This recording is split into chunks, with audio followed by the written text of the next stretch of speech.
Hello again. This is part 12 of A Full Restoration. A brief introduction to Paul's letter to the Romans.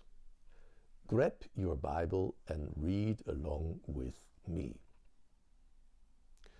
The intention is to summarize the chapters 9 to 11 in 3 short sessions.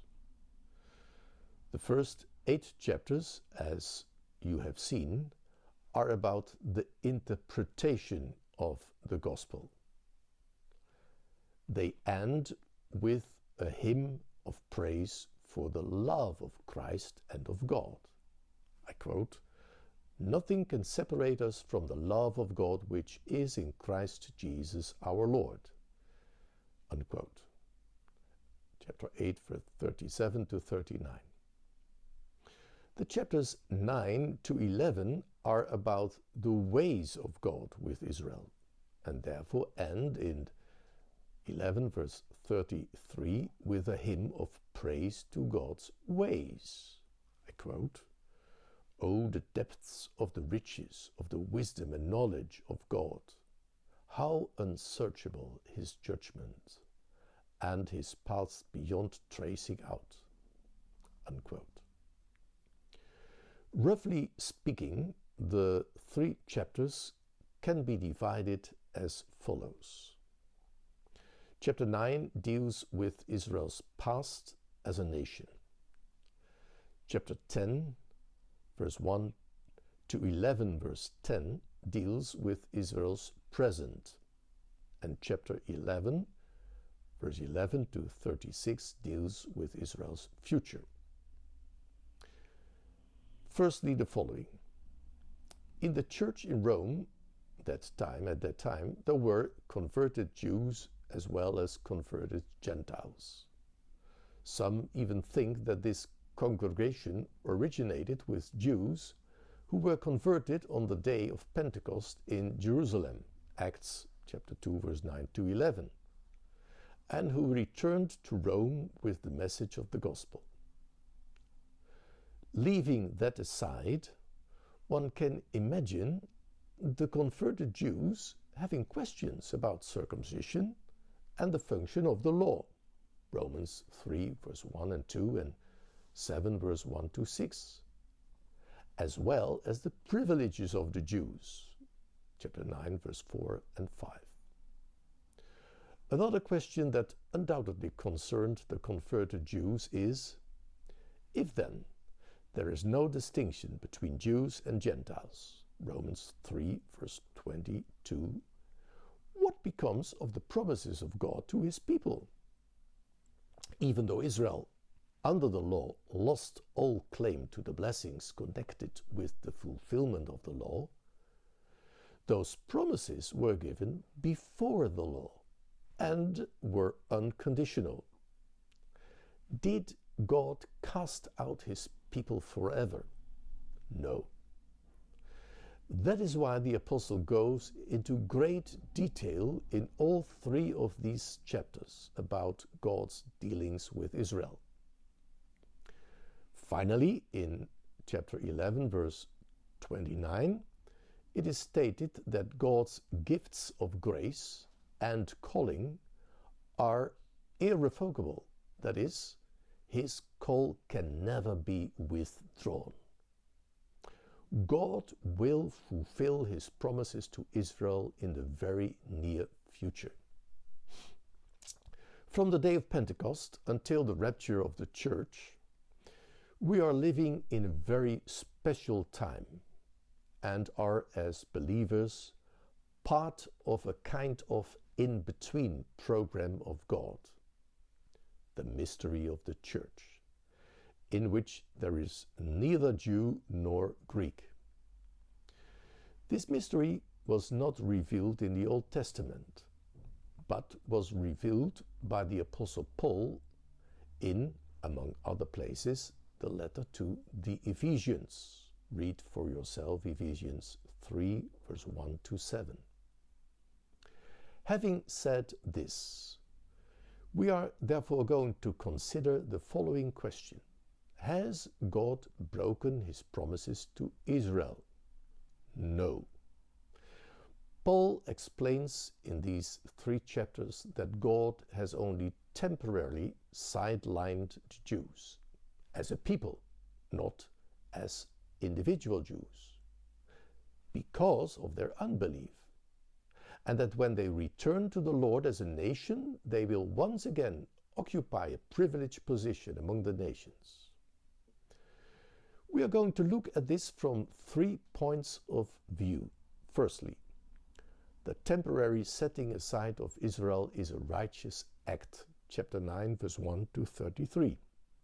Secondly, the temporary rejection of Israel is because of unbelief, chapter 10, verse 1 to 21.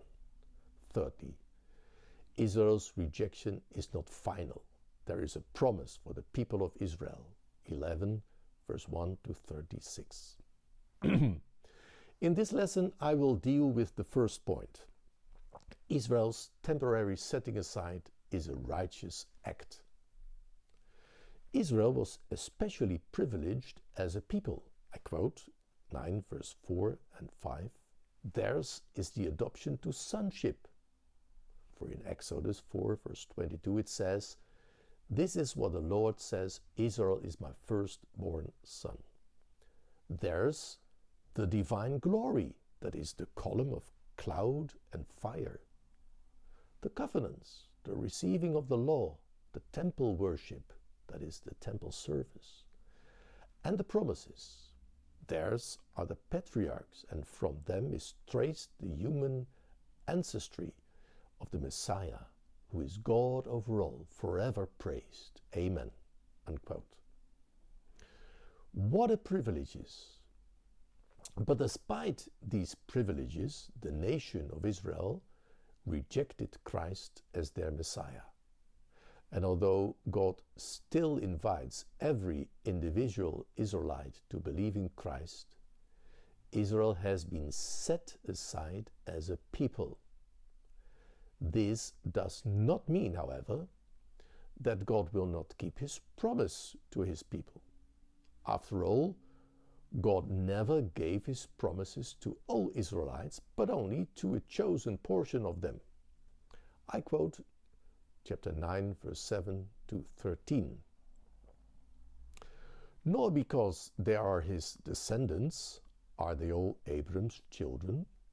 On the contrary, it is through Isaac that your offspring will be reckoned. In other words, it is not the children by physical descent who are God's children, but it is the children of the promise who are regarded as Abram's offspring. For this was how the promise was stated. At the appointed time I will return, and Sarah will have a son. Not only that, but Rebekah's children were conceived at the same time by our father Isaac. Yet, before the twins were born or had done anything good or bad, in order that God's purpose in election might stand, not by works, but by him who calls, she was told, the other will serve the younger, just as it is written, Jacob I loved, but Esau I hated. What then shall we say? Is God unjust? Not at all. Unquote. So Paul shows that God is free in his decision making. He is sovereign. Note that this is not primarily about how a person can be justified. That is the subject of chapters 1 to 8. As has been said, these 3 chapters, 9 to 11, are about the ways of God with Israel and the nations. So less about individuals and more about nations. So God is sovereign. He shows mercy to whom he will, verse 14 to 18. Therefore, no one can accuse him of injustice, verse 14. This he explained to Moses in more detail, verse 15. It does not, therefore, depend on human desire or effort, but on God's mercy. Verse 16. When Pharaoh finally hardens his heart, God uses him precisely to show his power. Verse 17. No one can question God's actions. Verse 20 and 21. I quote, "But who are you, a human being, to talk back to God? Shall what is formed say to the one who formed it, 'Why did you make me like this?' Does not the potter have the right to make out of the same lump of clay some pottery for special purposes and some for common use?" Unquote. So, if we are left to ourselves, we will all be lost. Therefore, we are wholly dependent on the mercy of God, although we have our own responsibility. For God hardens Pharaoh's heart only after he has hardened it himself several times. Read Exodus chapter 8 verse 19 and 32, chapter 9 verse 7 with 9 verse 12. Finally, God temporarily set aside Israel as a people only after showing great patience. Verse 22 to 24. Moreover, the salvation of the Gentiles and the setting aside of Israel, although a remnant of individual Israelites was and is saved, was already foretold in the Old Testament, verse 24 to 29. I quote, "Even us, whom he called, not only from the Jews, but also from the Gentiles, as he says in Hosea, 'I will call them my people who are not my people, and I will call her my loved one who is not my loved one.' And in the very place where it was said to them, 'You are not my people,' there they will be called children of the living God." Isaiah cries out concerning Israel, "Though the number of the Israelites be like the sand of the sea, only the remnant will be saved.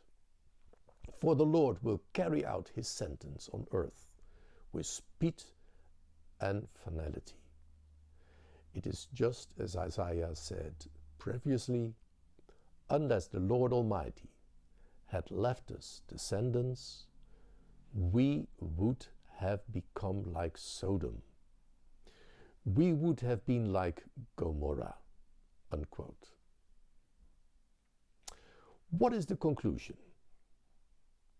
I quote chapter 9, verse 30 to 33. "What then shall we say? That the Gentiles who did not pursue righteousness have obtained it, a righteousness that is by faith.